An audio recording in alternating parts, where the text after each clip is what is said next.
Okay, summer Iraq wants to light a fire under Latham and Grassley, trying to change their point of view.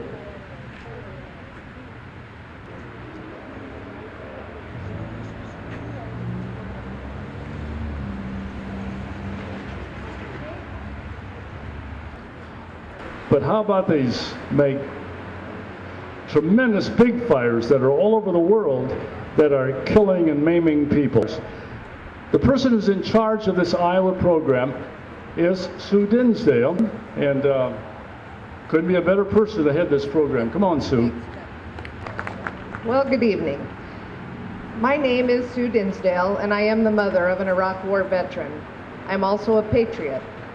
Earlier this year, I had the opportunity to stand in the United States Capitol with, alongside of the Speaker of the House, Nancy Pelosi, and Senate Majority Leader Harry Reid. While I was there, I publicly begged the President to bring our troops home. He didn't listen to me.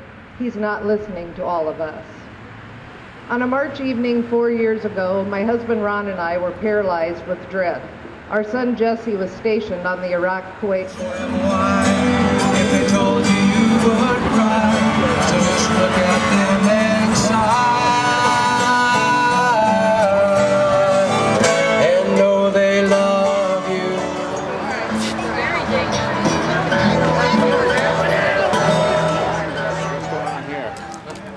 What we're doing is we're trying to get people to sign statements of conscience so we can try to change the Iraq war policy. We're going to try to put pressure on Grassley and Latham so that they change their reckless votes by giving George Bush a blank check to let him do whatever he wants in Iraq. Hopefully we'll put enough pressure on them so that they'll vote in our favor and not continue to support these reckless policies in Iraq. So please sign a statement of conscience, everyone. It'll be a great cause. Hopefully we can make the world a better place and spread peace instead of war. Hi there. Every time I hear a motorcycle go by, it just makes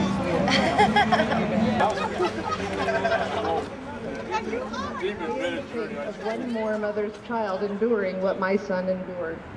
I cannot stand to think of another family walking around on eggshells, waiting and wondering for months on end. And for what? What is the point of this endless, reckless war? The burden of this war has fallen on too few. We see on the news that 1 more, 10 more, 20 more soldiers have been killed. Then on to a lighter note. We don't stop often enough to think that each one of these lives is precious, and each of these deaths has devastated yet another family. I know the sense of isolation a parent feels when their son is serving in Iraq. I begged the President, I begged our congressional representatives to see the importance of bringing our children home.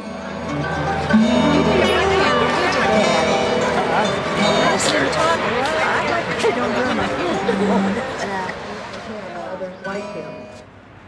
I was really tired the other night.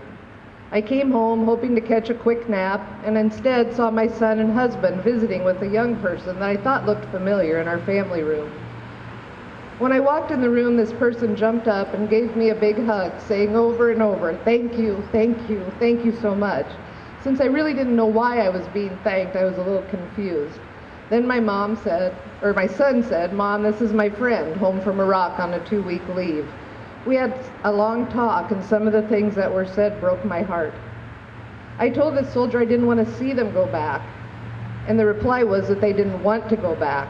I asked the same question I asked of my son. Do the people holding protests, vigils, and working to end this war demoralize you when you're over there fighting? The reply was that they sit around in the evenings in Iraq wondering why no one cares, why they are there, and why no one is working to end this ridiculous war. You know, they haven't invented a word yet that I can find that explains how I felt when I left. It was sort of I received a note from that soldier, and I'd like to just read you part of it. As a deployed soldier in Iraq, I want to give praise and thanks to Sue Dinsdale and the Iraq Summer Campaign for what they're doing. Young men and women are dying every day over in Iraq and Afghanistan, and we don't even know why anymore.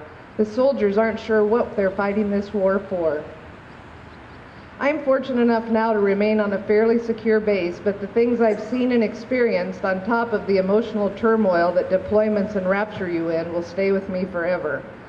I hope that the members of Congress realize that young men and women will still be fighting battles within themselves long after we return stateside. The mental effects of losing your best friends and fighting for your life will be permanent. I personally have lost several friends, and in one instance had to guard the blown-up Humvees that they died in while mortuary affairs sifted through the ashes for their bones so that they could be identified and returned to their families. I am 21 years old.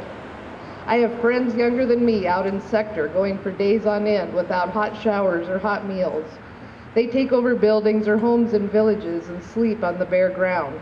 They walk for miles wearing pounds and pounds worth of gear, searching and hunting for a passive enemy, or perhaps weapons. Exactly clear. There's a man with a gun over there telling me I've got to look what's going down.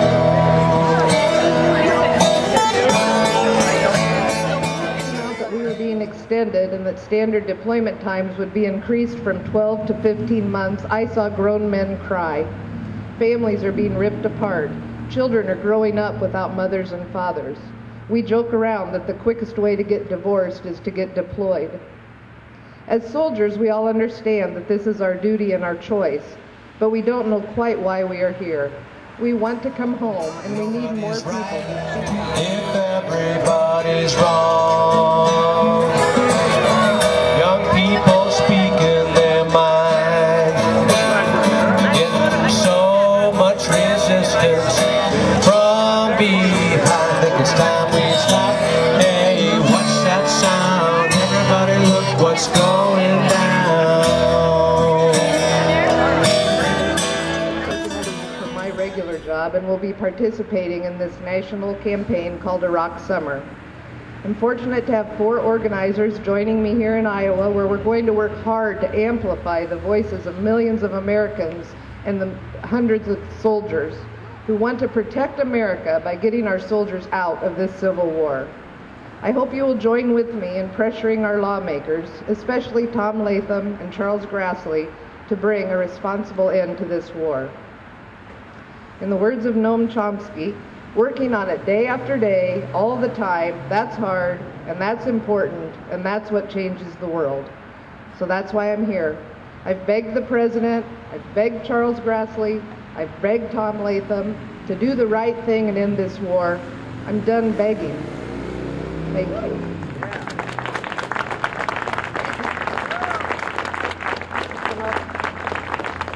I'm supposed to tell you that we have a table set up back by the fire station, and we have information that you can pick up, statements of conscience that you can sign, and you can volunteer.